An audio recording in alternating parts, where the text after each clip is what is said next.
नजर सब पर। नमस्कार, मैं हूं दीप्ति शर्मा और आप सभी का स्वागत करती हूं थर्ड आई न्यूज नेटवर्क में। आइए सीधे रुख करते हैं अभी तक की 10 बड़ी खबरों का।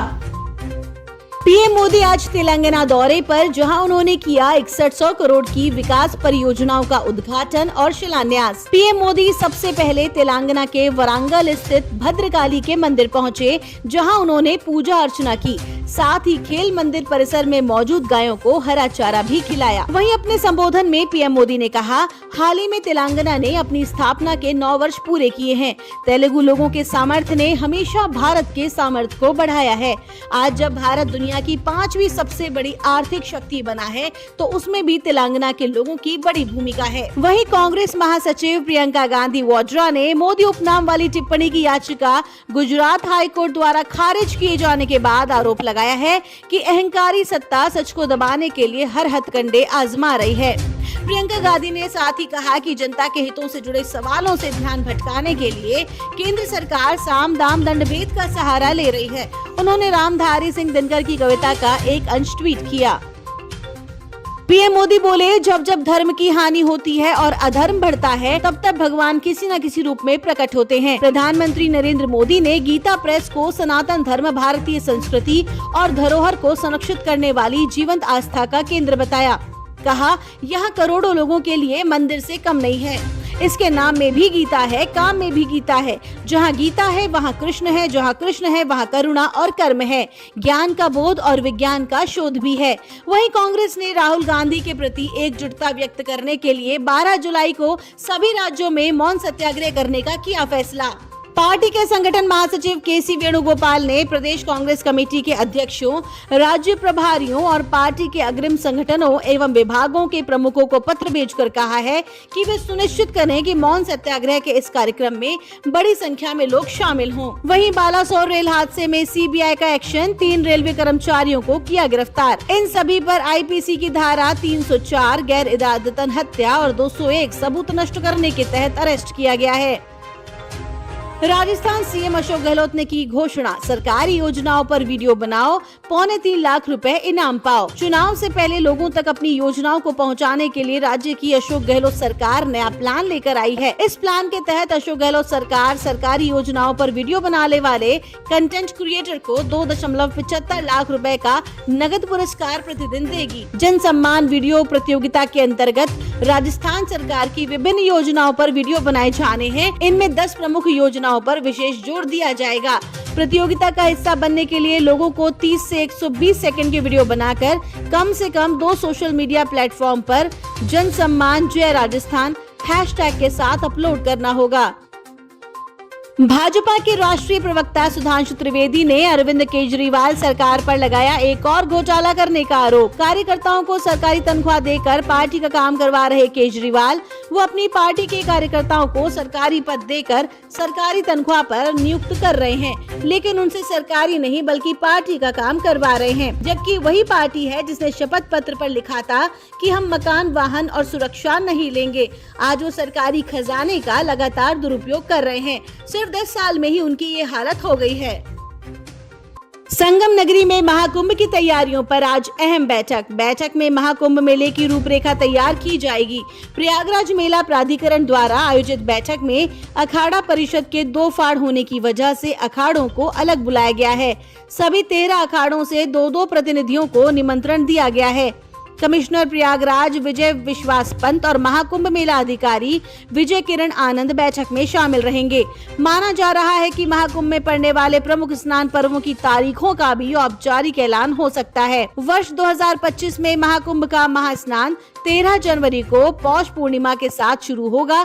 इस बार महाकुंभ 45 दिन का होगा। उत्तराखंड मंत्रिमंडल ने अहम प्रस्तावों को दी मंजूरी, जारी रहेगी मुफ्त रसोई गैस सिलेंडर रिफिलिंग की सुविधा। उत्तराखंड मंत्रिमंडल ने भूमि पर अतिक्रमण अध्यादेश 2023 लाने के प्रस्तावों पर अपनी मुहर लगा दी।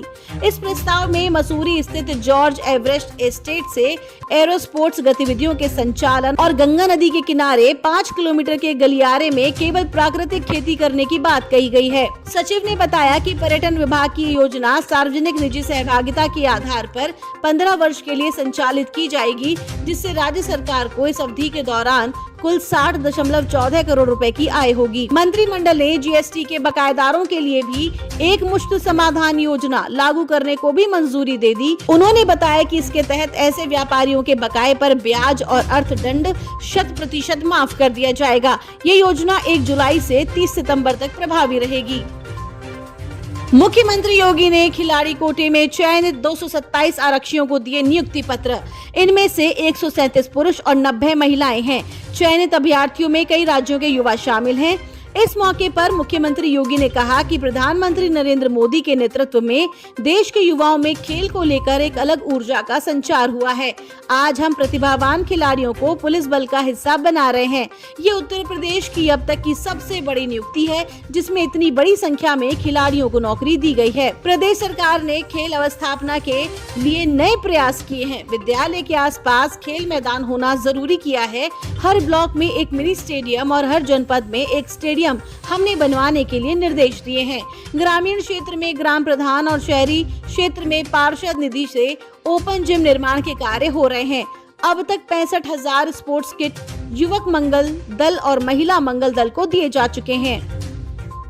प्रहलाद जोशी बने राजस्थान के प्रदेश चुनाव प्रभारी। जेपी नड्डा ने सौंपी जिम्मेदारी। चुनावी राज्यों में सियासी हलचल तेज हो गई है। पार्टियां अपने चुनावी गतिविधियों में जुट चुकी हैं। कांग्रेस की ओर से राजस्थान विधानसभा चुनाव को लेकर नई दिल्ली में अहम बैठक के बाद अब कांग्रेस आज से राजस्थान में अपने कैंपेन में जुट चुकी है। कांग्रेस के दिग्गज नेता सचिन पायलट ने कहा कि कांग्रेस अध्यक्ष मल्लिकार्जुन खड़गे और राहुल गांधी ने मीटिंग बुलाई थी। पिछले 25 सालों से एक बार भाजपा और एक बार कांग्रेस का प्रकरण चल रहा है। उसको खत्म करके पुनः दोबारा कांग्रेस की सरकार कैसे बने, इस पर महत्वपूर्ण चर्चा की गई है। सरकार मेहनत के दम पर होगी रिपीट। मंत्री प्रताप सिंह खाचरियावास ने कहा कि सीएम गहलोत के पांव में चोट लगी है तो वो बैठे हैं और बैठे बैठे उनका दिमाग ज्यादा चलता है। उन्होंने कहा कि अब की बार सीएम ने बीजेपी का सफाया करने की ठानी है। भारी बारिश व पहाड़ों का मलबा यात्रा मार्ग पर आ जाने से अमरनाथ यात्रा 3 दिन के लिए स्थगित। शिविरों में ली श्रद्धालुओं ने पनाह। थ्रेड्स ने तोड़े सारे रिकॉर्ड। 7 घंटे में 1 करोड़ यूजर्स। टेंशन में ट्विटर की टक्कर में थ्रेड्स ऐप लॉन्च होने से ट्विटर की टेंशन बढ़ गई है।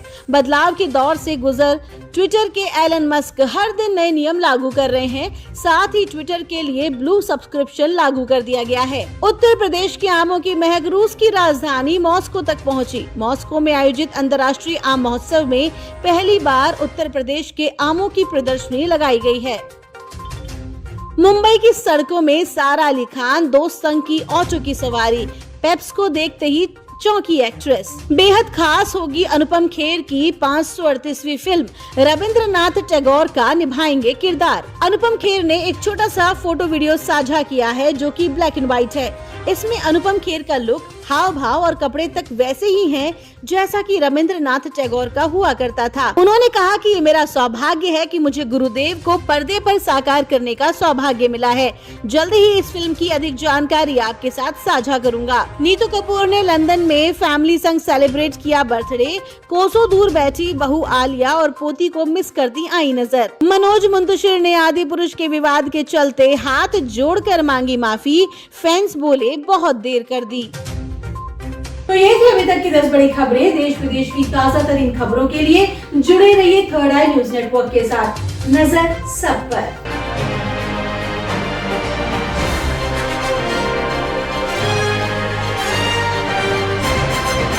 नजर सब पर।